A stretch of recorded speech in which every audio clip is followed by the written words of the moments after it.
চট্টগ্রামে ইপিজেডে কয়েকটি কারখানার শ্রমিকদের মধ্যে সংঘর্ষ চলছে। নিয়ন্ত্রণের চেষ্টা করছে সেনাবাহিনী, পুলিশ সহ আইন শৃঙ্খলা বাহিনী। ঘটনাস্থলে আছেন সহকর্মী হোসাইন জিয়াদ। বিস্তারিত জানবো তার কাছ থেকে। জিয়াদ, জানাবেন শ্রমিকদের মাঝে সংঘর্ষের কারণ কি আর এখন কি পরিস্থিতি?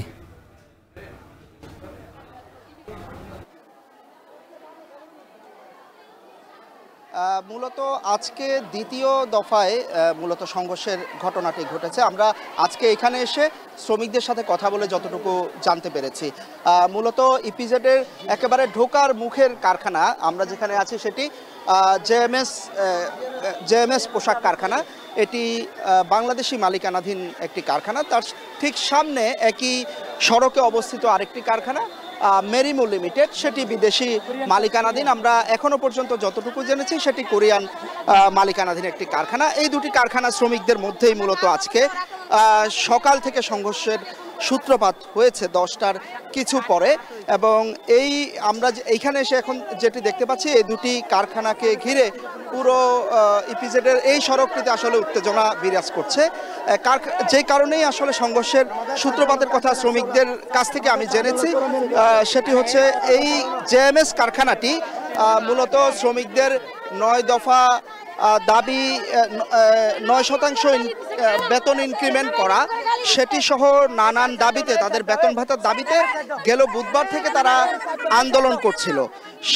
গত বুধবার যখন তারা আন্দোলন করছিল তখন চট্টগ্রাম ইপিজেডের যে মূল গেটটি রয়েছে সেটি তারা বন্ধ করে দেয় এবং তখন মেরিমো কারখানার যে শ্রমিক তারা আসলে সেই গেট পার হয়ে যেতে চাচ্ছিলেন। তখন সেদিন সংঘর্ষের সূত্রপাত হয়েছিল, সেখানে মেরিমো কারখানার শ্রমিক আহত হয়েছিলেন। আজ এই জেএমএস কারখানা তাদের যে শ্রমিকদের দাবি দেওয়া, প্রশাসন বা কারখানার মালিক তারা তাদের দাবি দেওয়া মেনে নিয়েছিলেন বুধবার। তারই প্রেক্ষিতে আজকে মূলত দুই কারখানা শ্রমিকরাই কাজে যোগ দেন।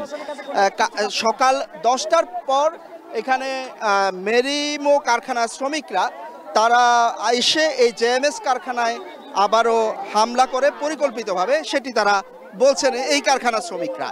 তো এরই প্রেক্ষিতে মূলত সংঘর্ষটি শুরু হয় এবং তারই প্রেক্ষিতে মূলত সংঘর্ষটি শুরু হয় এবং আমরা এখন পর্যন্ত দেখতে পাচ্ছি যে দুই কারখানার শত শত শ্রমিক আসলে দুই পাশে অবস্থান নিয়েছেন এবং এরই মধ্যে সংঘর্ষে কিছু শ্রমিক আহত হওয়ার খবর আমরা পেয়েছি।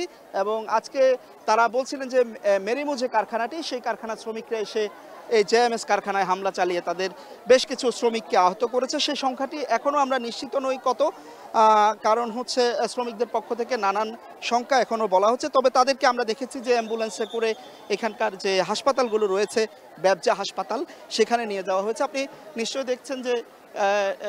দেখছেন যে সেনাবাহিনীর সদস্যরা কারখানার গেটে অবস্থান নিয়েছেন। এর মধ্যে বিজিবি, পুলিশ সদস্যদের দেখতে পাচ্ছি।